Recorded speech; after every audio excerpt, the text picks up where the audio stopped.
Hello and welcome to Knit Cheek. My name is Natalie and I am the cheek behind Knit Cheek, and today you are watching my 5 tips you should know before knitting your first sweater.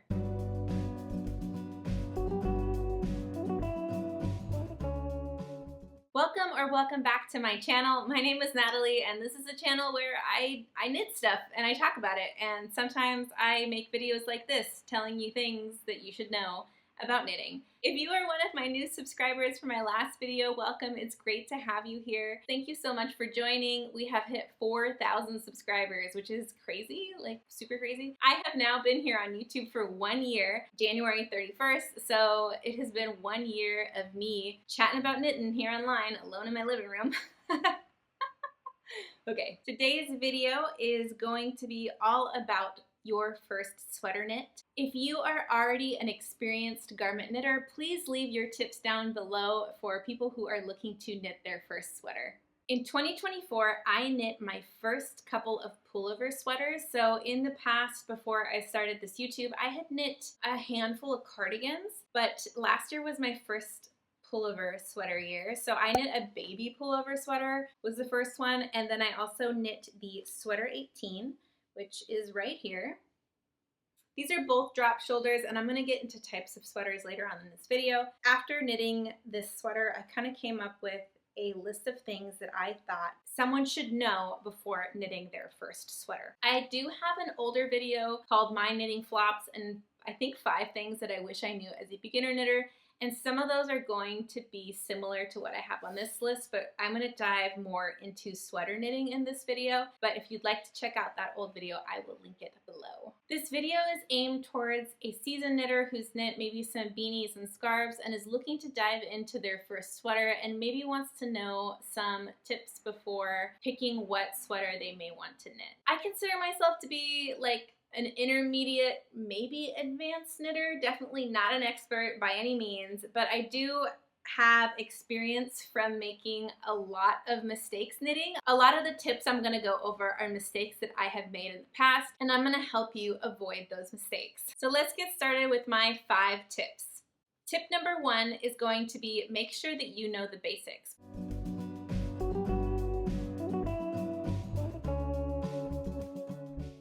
Before you start knitting your first garment, you should be able to knit and purl, cast on and cast off. You should be able to increase, and that's make one right and make one left, and you should be able to read your work and fix mistakes. Definitely need to know how to cast on and bind off, knit and purl. As far as increases, I think that would be one that would be pretty easy to learn maybe in a swatch before knitting your garment. So I'm not saying you need to pause and like learn that, but while you're knitting your swatch, maybe you could try that in a row. And then reading your work and fixing mistakes is definitely important. You need to be able to refer to what you've already knit and be able to count how many rows you've knit and how many rows since you've increased or decreased. That is called reading your work. Fixing mistakes is also something that you may be able to learn along the way, but I would make sure that you know how to pick up a drop stitch, and there's plenty of tutorials online about that. Being able to rip out if you need to and put your ripped stitches back onto a needle. Most importantly, you need to know how to cast on and knit and purl. If you're struggling with any techniques, I suggest making a swatch and practicing them before knitting your first garment. Tip number 2 is pick the right beginner-friendly pattern.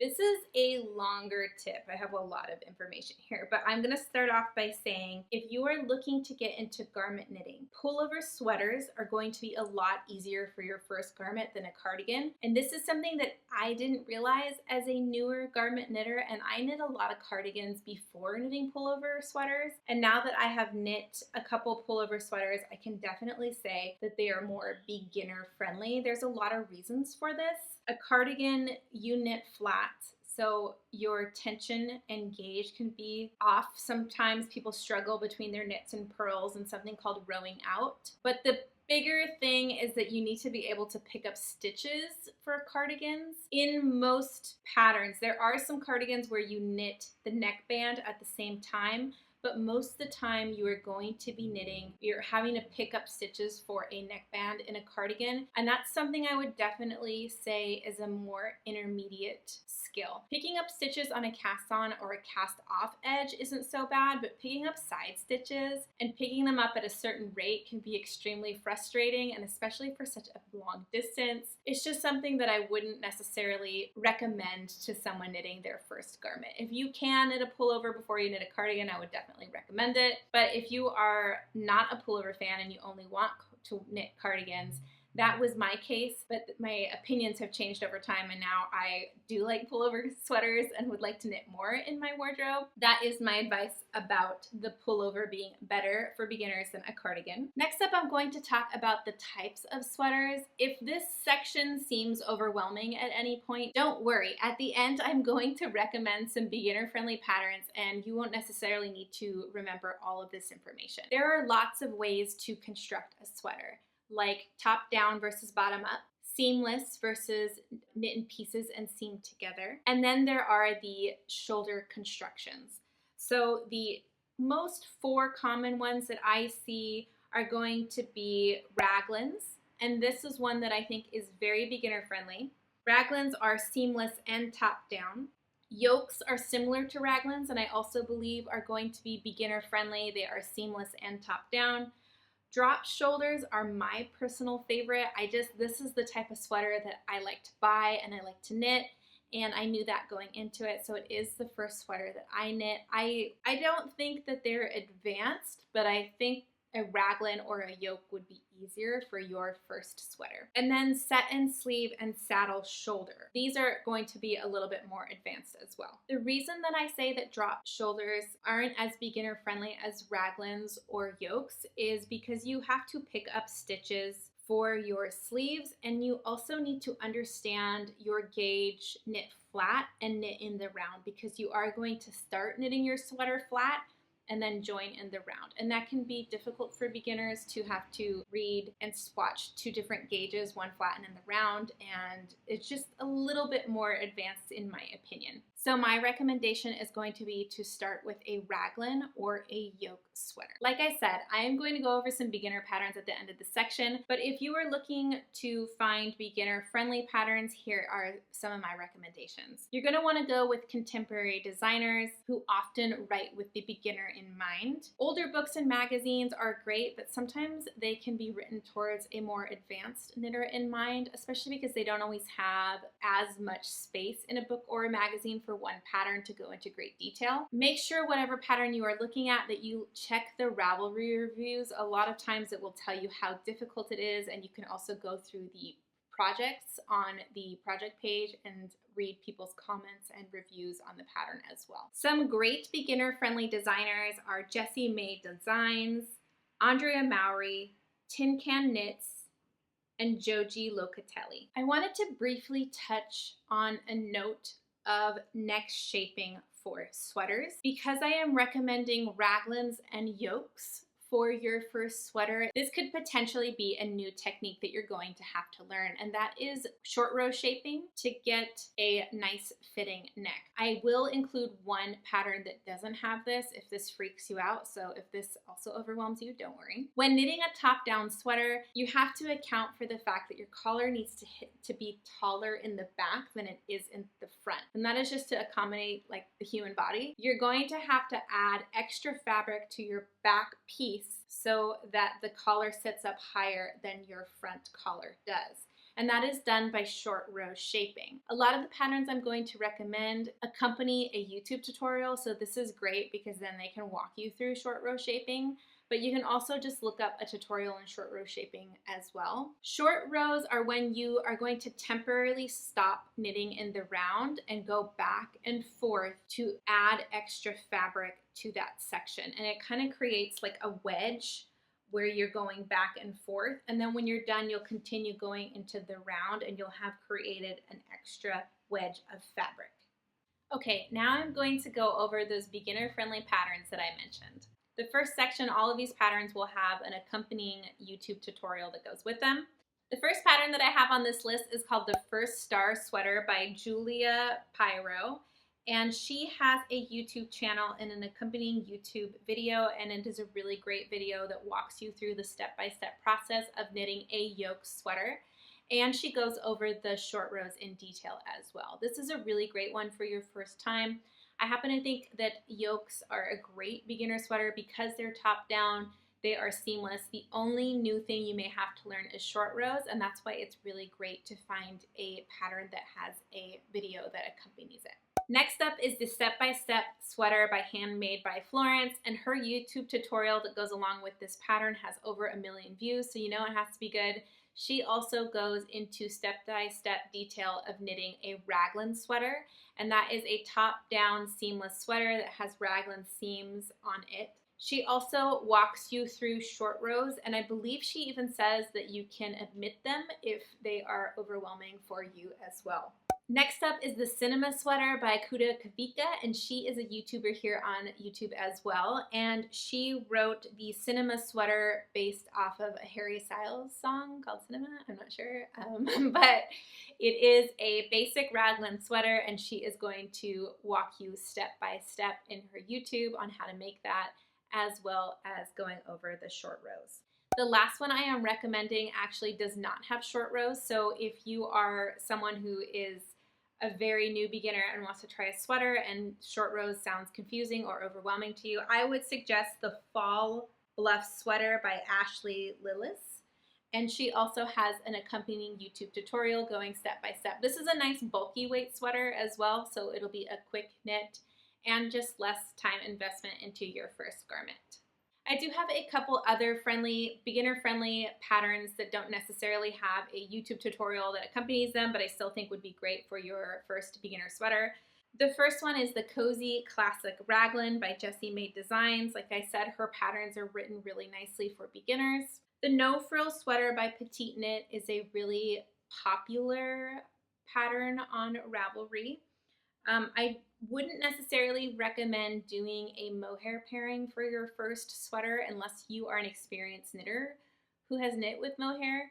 I have never knit with mohair and it looks scary to me, but I think what looks the scariest is frogging. I've heard that frogging mohair is not great, so just keep that in mind if you are knitting your first sweater. Another one by Petite Knit is the Novice Sweater, and this is a yoke sweater, and so that is also great for beginners as well. And then lastly, there is the First Raglan Sweater by Jared Flood, and this is on the Brooklyn Tweed website, and this one actually does have YouTube tutorials accompanying it, just not like a whole walkthrough of the sweater, but like videos for parts of the techniques that you will run into while knitting that sweater. To sum up tip 2, which was going to be the bread and butter of this video, I definitely would recommend for your first garment to knit a pullover instead of a cardigan for your first time.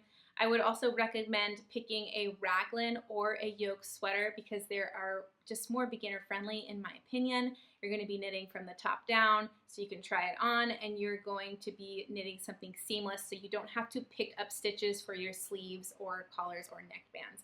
That being said, when you do look for some raglans or even yokes online, you'll make sure to watch out for some patterns will have you pick up for a collar from your original cast on edge. Like if you wanted to do a double folded collar, which can look really nice.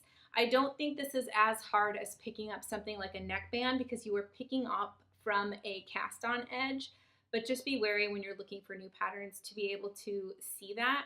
Usually in the description it should tell you if it is a picked up collar or not. All the beginner patterns that I gave you with YouTube tutorials are all collars that are just cast on and knit, and then you just keep knitting your sweater. You don't have to pick up any stitches for that collar. Next up is tip 3, and that is that swatching is a must.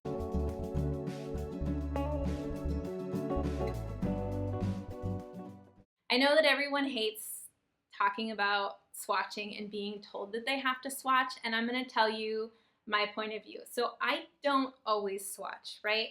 I don't always swatch for shawls. I did not swatch for this shawl. I don't always swatch for beanies. I don't ever swatch for socks, but I always swatch for sweaters. That is just something that you have to do. There are multiple reasons for it, even if you believe that swatching lies or gauge is not consistent, you're still going to get a swatch of the fabric that your sweater is going to be, and that is useful. A couple of notes about swatching. You're going to want to make sure you are swatching correctly. So if you are swatching for a cardigan or a drop shoulder, you need to swatch flat. If you are swatching for a raglan, yoke, something knit in the round, you need to swatch in the round. And for a drop shoulder, which is what I knit here, you need to swatch flat and in the round. And that's why one of the reasons that I say that drop shoulders are maybe not the most beginner friendly. And a lot of patterns won't even tell you that. They just say to swatch and make sure you have gauge, but they won't stress the fact that you need to do both swatch flat and in the round. You also want to make sure that you are blocking your swatch, and you want to make sure that you are writing down the measurements before and after you block that swatch. And usually swatches will tell you like 10 by 10 centimeters or 4 by 4 inches. So you want to make sure that your swatch is a little bit bigger than that so it's easy to read those 4 inches. You also want to omit adding garter edges to your swatch, and this is something that I am guilty of. I've done in the past is add garter stitches to my swatches because it just makes them easier to lay flat, and then I had multiple subscribers actually tell me that that can mess with the tension of the swatch, which now that they've pointed out to me, I totally see that. I think that's 100% true. If you are going to do garter stitches around your swatch, I think you would just need to make sure to make it even bigger so that your 4 inches are really like not affected by any side stitches. But I still in the future will just admit doing that. I just did it because it was pretty, and really like there's no reason that your swatches need to be pretty. They're there for like a technical reason. Make sure that you're not doing that and that you're making a big enough swatch that you can measure those 4 inches. I've also been someone in the past who will like divide the stitches and try to like figure out how many stitches I need per 1 inch. And I feel like that is just a harder thing to read than 4 inches is.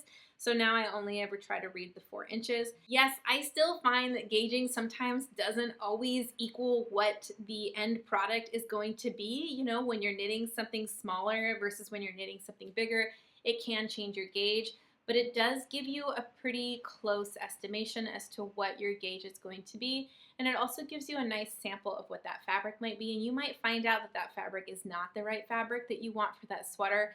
And then you will save time because you knit that swatch. That was a lot to say about swatching. I'm not saying that if you don't swatch, you're not going to have a sweater that you don't like, but it definitely is going to improve the chances that that sweater is going to fit you the way that you want it to. You just want your gauge to match the pattern's gauge, and every pattern will tell you the gauge and needle size that they're using. And if you don't hit that gauge the first time, then you want to adjust your needle size. So if you have too many stitches per inch, then you may need to go up a needle size. If you don't have enough stitches per 4 inches, so like you're supposed to have 20 inches per inch and you have 25, that means you have too many stitches, your gauge is too tight, you need to go up needle sizes. And if you have too little stitches in your 4 inches, that means that your gauge is too loose, so you need to go down a needle size or 2. That's all I have to say about swatching. Don't hate me. Tip 4 is choosing the right yarn for your first garment.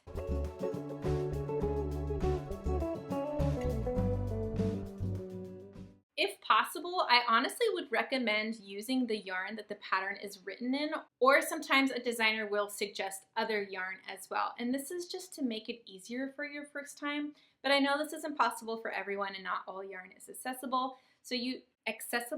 Not all yarn is accessible, so use the yarn that you can get your hands on. If you are going to use a different yarn than what the pattern was written for, make sure that you're using a yarn with the same weight. This is something that I did a lot as a newbie, was I would just buy whatever yarn that I wanted and then pick a pattern and not really pay attention to the weight that the pattern called for. And that can definitely you'll end up with a way bigger sweater or smaller sweater than the original pattern was written for.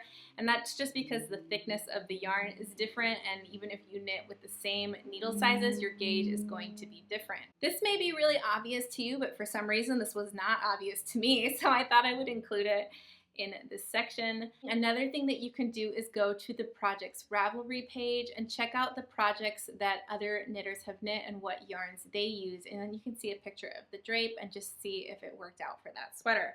You're also going to want to pay attention to the yarn grist, and I'm grimacing because this is going to get a little bit technical. What is yarn grist? Yarn grist is the yards per ounce. This affects how heavy or light your sweater is going to be.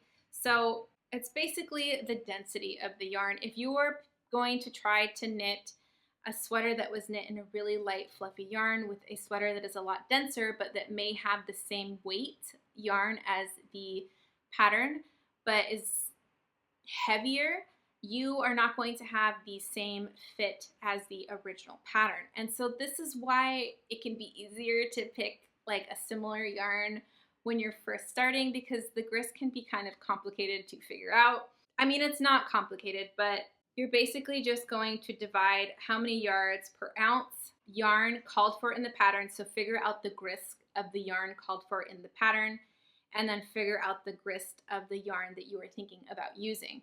And it doesn't have to be exact, but you just want to make sure that it's not super polar opposite of where you want to be at. And then knowing if it's a heavier, denser yarn, it's just not going to have the same drape. It's not going to have the same look as that original pattern. If a pattern is designed with a really structured woolly wool, substituting that with like a drapey, silky, or alpaca yarn will also change the way that that pattern looks. I had made a mistake of making a couple of beanies a few years ago because I had this alpaca yarn and they just did not hold up at all because they had zero structure for them. They were the slouchiest, ugliest beanies I've ever made. I don't even have pictures of them because they were so embarrassing. Lastly, when it comes to yarn, if this is your first sweater, I would just say don't use your most expensive luxury yarn maybe on your first garment. And this is going to vary from person to person of what they consider to be expensive. But for your first garment, I would recommend sticking with something that's more comfortable, maybe mid-range. It doesn't necessarily have to be budget yarn. And if you're really excited about a special yarn that you have, then go for it. You can always rip it out later. I just wouldn't recommend using something super precious for your first garment. My last tip is to try on as you go.